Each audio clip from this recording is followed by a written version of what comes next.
He was not like any grandfather I knew. There was no other grandfather like him. He used to tell us, I say us, because I was growing up with my cousin, little Tamara Kahana.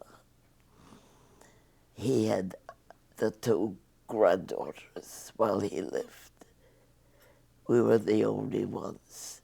Others came later. And he adored us. He would walk with us in Switzerland, where he lived for a while. He would point to a mountain. He would say, "You see that mountain? I just gave it to Tamara.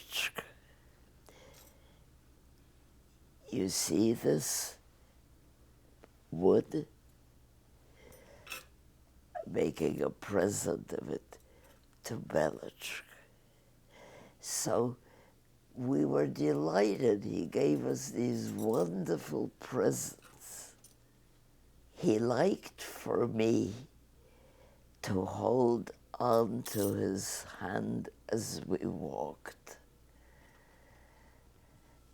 tightly.